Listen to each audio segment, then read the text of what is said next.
अगला टॉपिक है electric field यानी कि विद्युत क्षेत्र।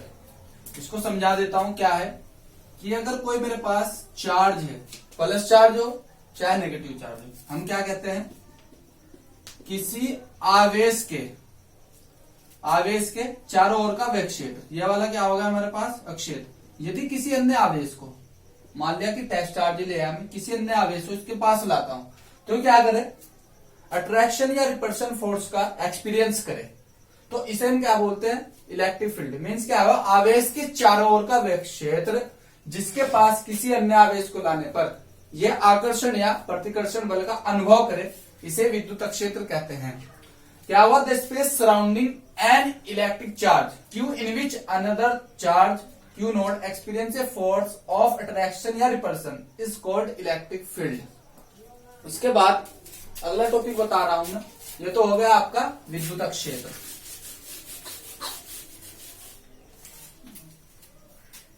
चलो अगला टॉपिक है इंटेंसिटी ऑफ इलेक्ट्रिक फील्ड, विद्युत क्षेत्र की तीव्रता। कहते किसको, देखो यहां से इलेक्ट्रिक फील्ड इंटेंसिटी को हम ई से रिप्रेजेंट करते हैं।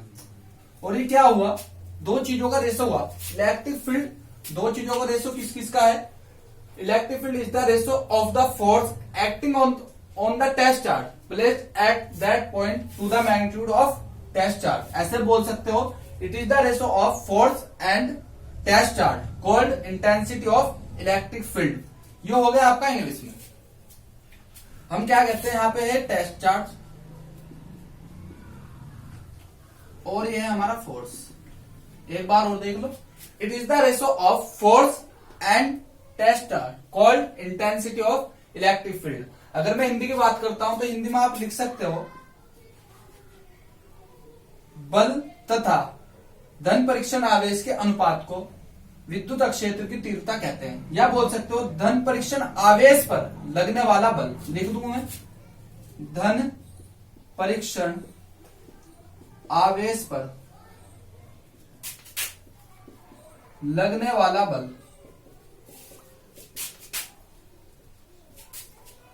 विद्युत क्षेत्र की तीव्रता कहलाता है। तीव्रता कहलाता है। और यहां पे देख रहे होंगे टेस्ट चार्ज आ रही है बात धन परीक्षण की। धन परीक्षण आवेश है क्या, धन परीक्षण आवेश एक ऐसा चार्ज होता है, यानी कि एक ऐसा टेस्ट चार्ज होता है जिससे हम इलेक्ट्रिक फील्ड को फाइंड करते हैं और इसकी वैल्यू बहुत कम होती है, दूसरे चार्ज पर कोई प्रभाव नहीं डालता। इसको हम क्या बोलते हैं, इंटेंसिटी ऑफ इलेक्ट्रिक फील्ड या विद्युत क्षेत्र की तीव्रता बोलते हैं। इलेक्ट्रिक फील्ड इंटेंसिटी का जो फॉर्मूला है वो है E बराबर एफ अपॉन क्यू नोट। इसके ऊपर वेक्टर लगा हुआ, इसका मतलब क्या हो गया, एक तो हो गई है वेक्टर क्वांटिटी।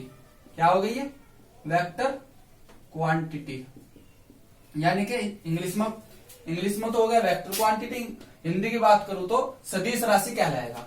और यहां से देखते हो इसका जो यूनिट होगी वो होगी न्यूटन पर कूलम, ये इसकी हो गई यूनिट। और ये क्या हो गई हमारी वेक्टर क्वांटिटी। और अगर मैं इसकी क्या देखता हूं, डायमेंशन देखता हूं, आपको पता ही है अभी पीछे निकलवाया था कि फोर्स की जो डायमेंशन होती है वो होती है ml/t-2 और इसकी क्या होगी AT। अब मैं क्या करता हूं, इसे ऊपर लेके जाता हूं, ml as it is, t-2 as it is, ऊपर गया A इनवर्स और ये क्या होगा T इनवर्स। ये हो गया A इनवर्स, यहां पे तो मैंने पहले ले लिया A इनवर्स, t-1 है, ये 2 है तो t की पावर -3 और ये हमारा 16 हो गया। ये इसकी विमा हो गई, ये इसकी यूनिट हो गई, ये इसकी क्या हो गई, वेक्टर क्वांटिटी हो गई। ये इंटेंसिटी ऑफ इलेक्ट्रिक फील्ड का जो आपका टॉपिक है वो खत्म हो। चलिए अगला टॉपिक है electric field intensity due to a point charge. ये तो हो गया इंग्लिश में। हिंदी में बात करूं, किसी अन्य बिंदु के कारण विद्युत क्षेत्र की तीव्रता। इसको अगर मैं करना चाहूं तो क्या है, सबसे पहले तो मैं एक पॉइंट मानता हूं कि मेरे पास ए पॉइंट है, उस पर प्लस चार्ज क्यों रखा हुआ है, मतलब the situated A plus charge A point.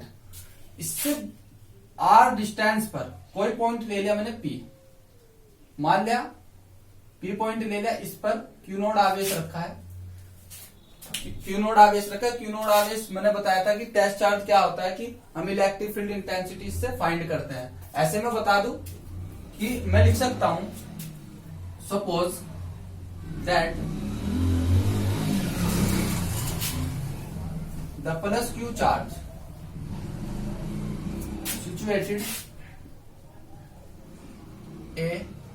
situated point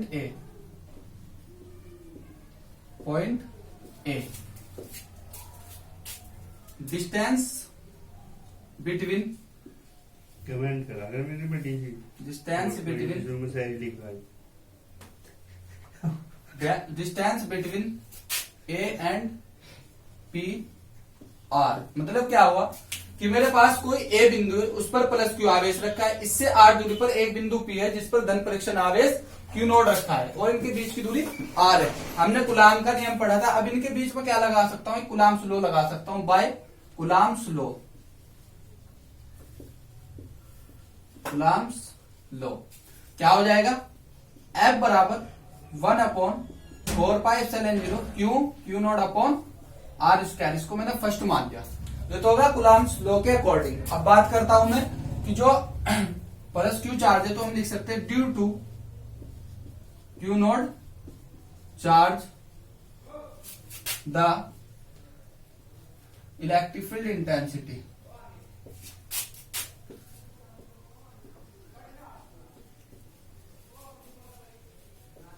क्या होगी, वो होगी E बराबर F अपॉन क्यू नोड। ये हो गया हमारे पास सेकंड।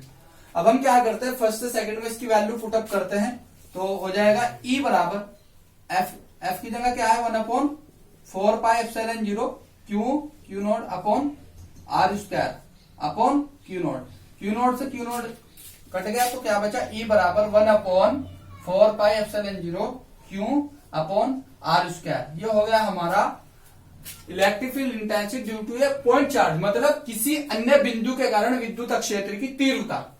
मैंने पहले बताया suppose that plus Q charge situated point A and distance between A and P R by Coulomb's law F बराबर 1/4πε0 Q naught upon R square due to Q node charge electric field intensity you know E बराबर F upon Q naught. The value put up first equation 1/4πε0 Q naught upon R square. Q naught cancel तो E बराबर 1/4πε0 Q upon R square. अब मैं हिंदी में बता दूं आपको क्या है। मैंने क्या करा कि दो पॉइंट लिए A और P। मान लिया A बिंदु पर प्लस क्यू चार्ज रखा हुआ है, इससे R दूरी पर एक बिंदु P है, इस पर क्या रखा हुआ है, क्यू नोड चार्ज रखा हुआ है। तो मैं क्या करूंगा, A और P के बीच R दूरी और क्यू नोड है, दो चार्ज है। जब हम दो चार्ज की बात करते हैं, अभी कुलाम्स लॉ पढ़ा, बाय कुलाम्स लॉ क्या लगेगा, F बराबर 1/4πε0 Q naught upon R square first equation. Second मैंने क्या कहा, क्यू नोड चार्ज के कारण विद्युत क्षेत्र तीव्रता क्या होगी, E बराबर F upon Q naught. F की वैल्यू क्या है 1/4πε0 Q naught upon R square और क्यू नोड ये रखा, क्यू नोड से क्यू नोड घटा, E बराबर 1/4πε0 क्यू अपॉन R स्क्वायर। इसका फॉर्मूला हो गया। ये आपका टॉपिक था। Thank you.